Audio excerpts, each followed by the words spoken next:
With Europe on the edge of collapse, many are encouraging countries like Greece and Spain to embrace austerity by slashing spending and reforming the welfare state. But will austerity help?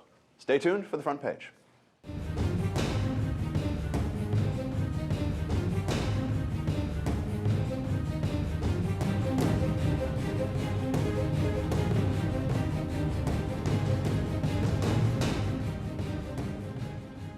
Joining me in studio today, Tim Cavanaugh, Reason.com managing editor, and Terry Jones, associate editor for Investors Business Daily. So, common sense and some basic arithmetic would say that the only path to prosperity for Europe may be one that cuts spending.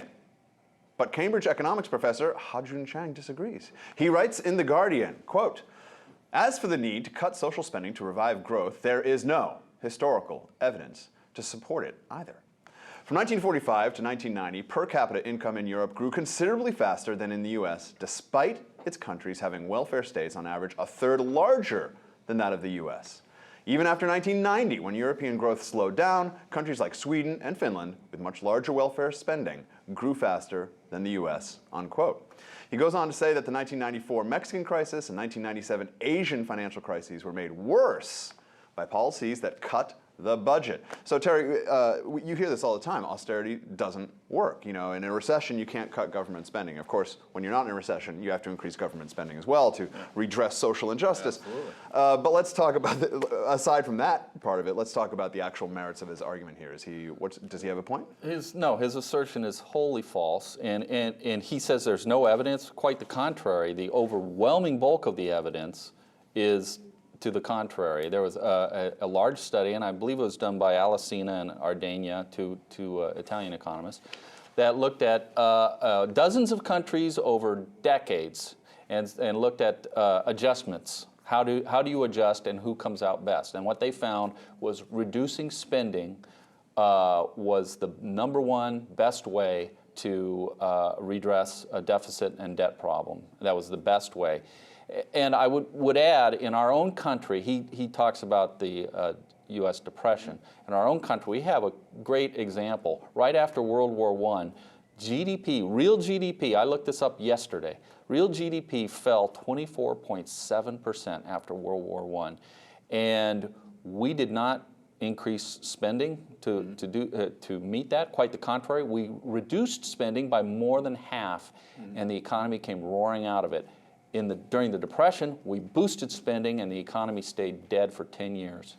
All right, well, let's see if Professor Chang can answer you, because he goes on, quote, "As for the belief that making life easier for the rich through tax cuts and deregulation is good for investment and growth, we need to remind ourselves that this was tried in many countries after 1980 with very poor results. Compared to the previous 3 decades of higher taxes and stronger regulation, investment as a proportion of GDP and economic growth fell in those countries." He just sort of says it as a fact. But Tim, I mean, do tax cuts for rich and the deregulation, do they help the general economy? Because he just seems to be saying, that doesn't work. We all know it doesn't. You know, all of the examples used in this article were sort of interestingly pegged to one another in this kind, with lacy delicacy. And I think this was another example. I mean, you can look to a lot. For example, taking 45 to 90 per capita income in Europe versus the United States raises a question. What happened when the United States suddenly, did the ultimate anti-Keynesian move after World War II, and this massive resurgence of the Depression that was supposed to happen in 1945 and 46 it turned into a recession that would barely register as a recession today, from which the United States was fully recovered immediately. I mean, how anybody at this point in history can still be saying that this Keynesian model still works. Maybe it's a good sign of tradition that at Cambridge they still honor a first baron, but there is no evidence for what he's saying.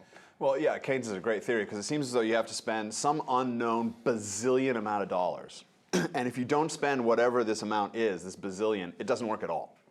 And so you can always say, well, you didn't work because you didn't spend the proper exponential factor of a bazillion to get it to work. It's a very good theory that has no efficacy whatsoever unless you reach this bazillion number that you can't. It's like the salary discussion at a job interview. They'll never volunteer a number. Like, you can't get them to say, okay, what is it? Is it 5 trillion? Is it 8 trillion? Is it, what is it that we actually need to spend that would make up this gap? And you there are just ways have to spend more than whatever you're spending until it works. Yeah, it's a very good theory. Terry, I would love to come up with a theory like this and be famed throughout the.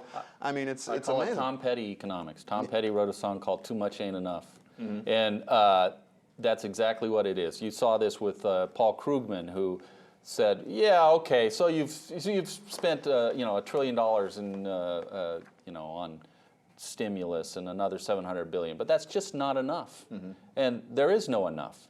As a matter of fact, it never gets to enough. But you also hear the argument that if you were to apply common sense and basic algebra to the situation, like as I told a friend of mine who actually sent me this article, and I was sort of getting into it with him, but the idea that if you take a household who's spending $1 bazillion on their credit cards way over their income, and you say, listen, you got to stop, and they stop, they're going to say, hey, but my life isn't going to be as good if I stop spending on these credit cards, to which my answer is, oh, poor baby.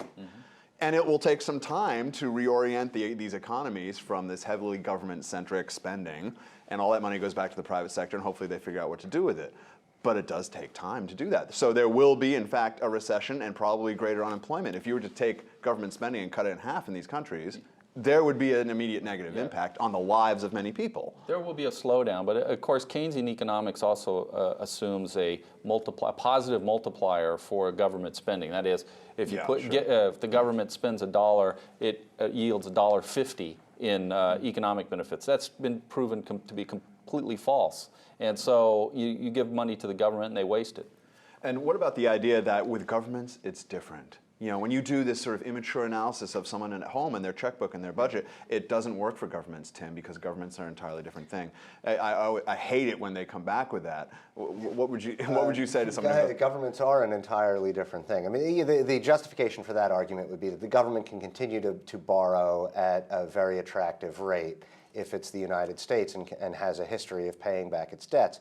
But that's about it. You would not say to anybody out there right now can get a refinance on a mortgage or get a new mortgage for 4%. That's a very attractive rate. It doesn't tell you anything about the integrity of that individual, whether that individual can continue to pay their bills.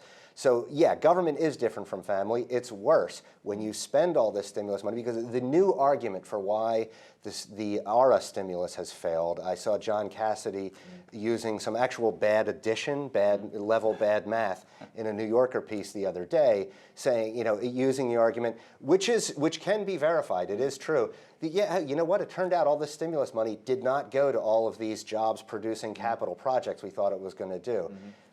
I look at that and say, that's the nature of government. Of course it doesn't go there. You were a fool to expect it was going to do that. In a family, yeah, you can say, I'm not going to screw my brother. If I want to give my brother some money, I'll do it that way. I'm not going to screw my kids over. The government is not a family. Right. It's worse. It's worse. That's a good answer. Terry, it seems that the only answer you then hear from these people who can observe factually that these governments are running out of money, there's a crisis in Greece, there's a crisis in Spain, other than that big banks and unfettered capitalism are the reason for all this, is that the idea that, well, taxes are too low. And if the rich would only pay their fair share, we could all get out of this, and they won't get off that point before even discussing a possible spending reduction until the rich pay their fair share. Sure.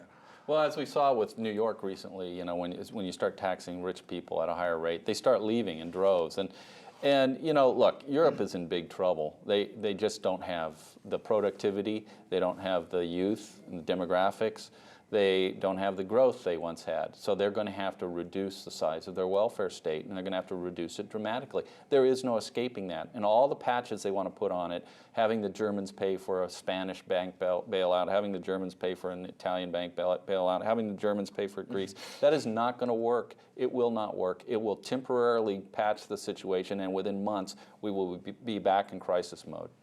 All right, guys, good discussion. For Tim and Terry, I'm Allen Barton, and you've been watching Front Page.